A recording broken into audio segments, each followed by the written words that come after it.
Good day, I am Anthony Maragas and we are the Group 4. I'm going to discuss and present our novel analysis about El Filibusterismo. So let's start in the elements of the story. So first is the characters and characterization. So first character is Simon. He is Crisostomo Ibarra in disguise, presumed dead at the end of Noli Me Tangere. Basilio, son of Sisa, another character from Noli Me Tangere. Isagani, Basilio's friend. Father Florentino, Isagani's uncle and a retired priest. Father Fernandez, a Dominician who was a friend of Isagani. Senior Pasta, kilala sa kanyang talas na pag-iisip at angking katalinuhan. Padre Florentino, Isagani's uncle and a retired priest. Don Custodio, a famous contractor who was tasked by the Captain General to develop the Students' Association proposal. Padre Irene, Kapitan Tiago's spiritual advisor. Padre Sibilia, a Dominician who introduced in Noli Me Tangere, who now served as the director and chaplain of the University of Santo Tomas. Juanito, husband of Paulita. Doña Victorina, Paulita's aunt. Kapitan Tiago, Maria Clara's father. This is our characters web, and it composed of characters' name and their characteristics or roles in the novel El Filibusterismo.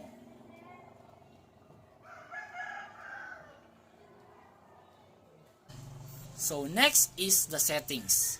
So the story El Filibusterismo is set in the Philippines. It is about a wealthy Cuban jewelers who goes to the Philippines in an attempt to work for the Governor General, but he is planning to start a revolution against the authorities. So next part is the plot. The hero of El Filibusterismo is a rich jeweler named Simon. He was Crisostomo Ibarra of the Noli Me Tangere, who, with Elias' help, escaped from the pursuing soldiers at Laguna de Bay, dug up his buried treasures, and fled to Cuba, where he became rich and befriended many Spanish officials. After many years, he returned to the Philippines, where he freely moved around. He is a powerful figure not only because he is a rich jeweler, but also because he is a good friend and advisor of the Governor General. Next part is the conflict. So, El Filibusterismo reveals the Spanish conquistadors' avarice. It demonstrates how crooked, nasty, and avaricious the authorities are. The book focuses on the coming revolution and debates whether the Philippines should revolt violently or peacefully via diplomacy. It focuses to defend Filipinos against charges from the outsiders that they are ignorant and naive, and to illustrate how they lived during the Spanish colonial period, as well as crimes and sufferings against oppressive rules. Next part is the themes. So the book focuses on the inevitable revolution and whether or not the Philippines should rebel peacefully and diplomatically or violently. El Filibusterismo is a political novel associated with revenge and anger, and is dedicated to Gumburza. Next part is the symbolism. So number 1, Simon. Simon represents the revolutionaries during that time who supported the idea of holding blood revolt against the Spanish government. His death in El Filibusterismo tells readers that Rizal does not support the armed revolution. Next is Basilio. He represents the youth with a simple dream that his education will improve his social and economic status in the future, and is indifferent and selfish to the needs of society. Next is Isagani. Isagani is the symbol of the youth whose love for the country is great to the point of being branded as idealistic.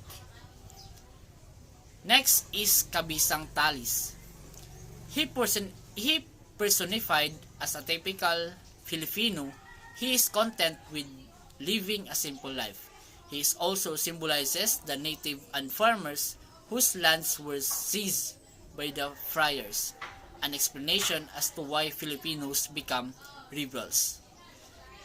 Macaraig represents the well-to-do Filipino youth during the Spanish era who had good dreams for the country. His character also provides readers a glimpse of how different the rich and the poor were treated during that time in society. Next is Paulita. It's a caricature of a woman who chooses the best option for a more stable future. She knows that what is the best for her and would take advantage of her admirers to get what she wants. Next is Father Florentino, represented the secular Filipino priest in Rizal's time. It was also through his character that the author stressed his disapproval of bloody revolt. Next is Juliana, symbolizes the purity and ascents of lower caste women. During Rizal's time, she would rather sacrifice rather than give up her ideals. Next is Benzaib, personifies a corrupt media. Next is Placido Penitente. Placido means silent and Ponentente means suffering. Combining those words in Tang or in Tagalog, tahimik na pagluluksa. Next is Senor Pasta. He represents the part of the society that is only generous and sympathetic to the rich and powerful. Next is Father Irene. He embodies the few Spaniards who are sympathetic to the Filipinos. Next is the quotations of Dr. Jose Rizal in the novel El Filibusterismo. Number 1. The school of suffering tempers the spirit. The arena of combat strengthens the soul. Number 2. The glory of saving a country is not for him who has contributed to its ruin. 3. There are no tyrants where there are no slaves. 4. Why independence if the slaves of today will be the tyrants of tomorrow? 5. You must shatter the vase to spread its perfume, and smite the rock to get the spark. 6. Pure and spotless must be the victim if the sacrifice is to be acceptable. 7. I wish to show those who deny us patriotism that we know how to die for our country and convictions. 8. Where are the youth who will generously pour out their blood to wash away so much shame, so much crime, so much abomination? 9. Walang mag-aalipin kung walang magpapaalipin. 10. A lie among the stars is a comfortable lie. This is our analysis essay. The introduction, body, and conclusion. The Filipinos believe that El Filibusterismo was one of the novels that sparked the revolution. It is an account of the injustice that Filipinos experienced under the Spanish government. El Filibusterismo is not just an ordinary story that we hear and read everywhere. It is a story that needs to be thoroughly analyzed in order to see what the object and what characters represent upon reading El Filibusterismo. There are lessons that we have realized that up to date are still essential as we face still the same struggles as we have before. The first thing that we have noticed and intrigued us is the way Rizal described the steamship taboo. The way the ship is divided into two parts, the upper deck and the lower, which represents the division between the Spaniards and Indios. Today, we may interpret this as the division of the rich being above while the poor is being in the bottom, as they are not treated equally. The ship was also described as slow-moving, which represents the slow progress of the country under the Spanish, despite having the promise of helping us to progress. The whitewashed walls that covers the dirt and rust symbolize the social injustice and unacceptable way of governing, as but left unnoticed as the Spaniards used the name of God for their own intentions.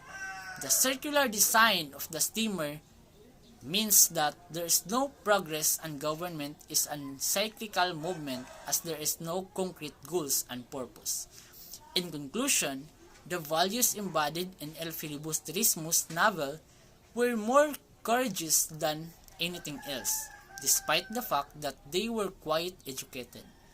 To fight the mighty conquerors, and the manner must have taken a strong deal of courage and commitment, but Rizal must have recognized that nothing would change if one took the risk.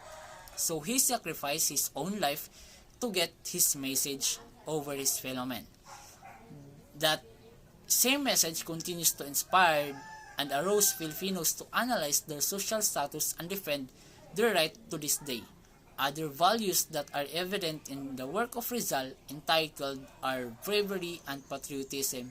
Bravery because Senor Simon show has strong with a stand against if the Spaniards has full control in the Philippine government. He still the willingness to confront agony and the danger and uncertainty over the Spaniards to overthrow them, and authority as bravely defined as the quality of having moral or mental strength to face danger and difficulty. Also, the essence of being courageous portrayed by Simon when he shows his eagerness to rescue his beloved Maria from the convent and to avenge the death of his father. Lastly is the patriotism wherein the character of Simon shows his extreme desire to bring back the pride of the Philippines against Spaniards as a sign of giving love and respect for the country as patriotism.